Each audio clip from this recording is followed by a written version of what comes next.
What's up everyone? Thank you so much for tuning in. And if you're new, welcome to my channel. My name is Preeti and I am both a real estate and a mortgage broker for close to 20 years. Now, I have a question for you.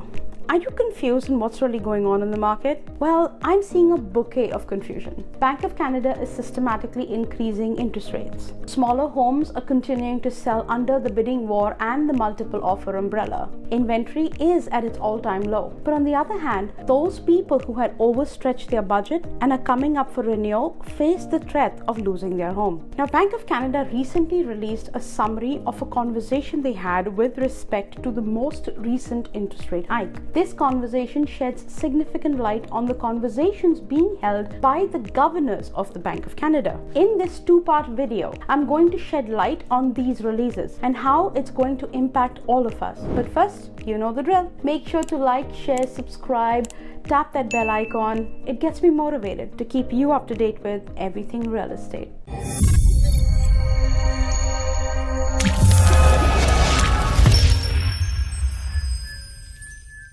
Now let's talk about the report that was released by Bank of Canada. This information is released when the actual interest rate decisions are being made. So what factors play into these changes? First and foremost is global energy prices, and more specifically the declining low energy prices that is actually helping the fight against inflation. The second notable development is the fact that the supply chain issues are easing, especially as China starts to reopen. Now the Bank of Canada has noted that the global growth has exceeded expectations. And that is true for countries like Canada, the US, the Eurozone, and China. Bank of Canada is paying attention to this very closely. But despite what everyone thinks, COVID is still looming over our heads, with COVID's uncertainty and what it will look like with China's economy reopening. Now, the upside risk that this could have on oil prices is also being monitored all over the globe. So in other words, with China opening its gates and the fact that there could be more demand from China on oil, this could lead to higher oil prices, which could put an upward pressure on inflation. And then on top of that, increased demand as Chinese population starts to spend more money and consume more goods. It is expected that there's going to be a lot more demand and pressure from the Chinese economy, which could potentially put an upward pressure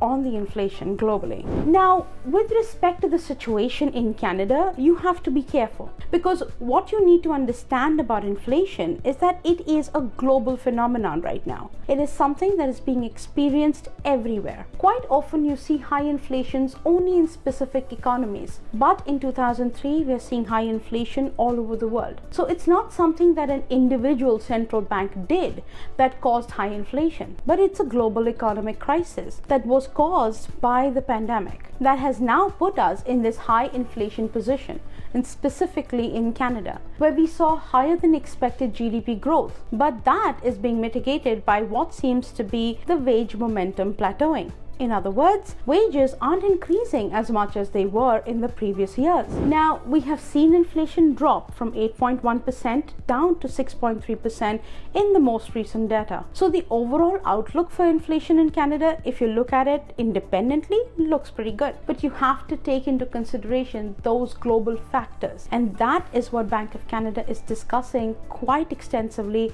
when they're meeting for their deliberations. Now, they have had three key debates with respect to consumer spending going forward. First, they talked about the 5-year fixed mortgage that would be coming up for renewal in the next 2 to 3 years. And those mortgage renewals at a higher interest rates would have a reduced spending effect on the economy, which should help with inflation. It's very clear. Here, they are watching the spending closely, and they're also seeing that strong employment and the higher rates of savings that happened as a result of the fear that was created during the pandemic could have a contributing effect to inflation. They also are watching the housing market very closely. They are concerned that housing prices could fall more substantially than expected, but they also point out the fact that immigration should support the real estate market going forward. Now, they pointed out some key risks with respect to inflation remaining sticky and staying well above that 2% rate that they're aiming for, and that is the supply chain challenges, which are starting to kind of sort themselves themselves out. Wage growth expectations, which could cause people to expect to earn more money,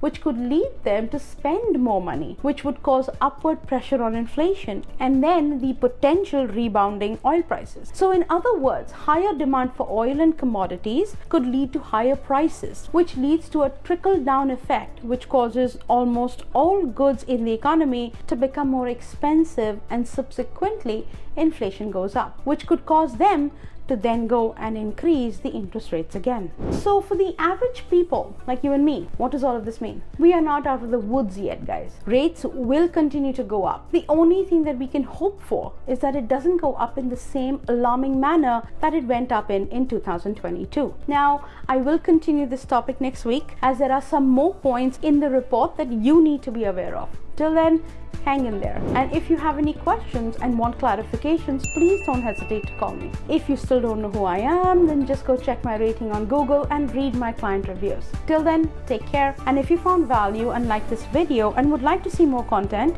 click on the boxes on the screen. Once again, my name is Preeti Rao. My contact information is in the description box below. Make sure to hit like, share, subscribe, and the bell icon so you don't miss any future video. Thank you so much for watching, and don't forget to call me, because I hold the key that opens a door to your dream home.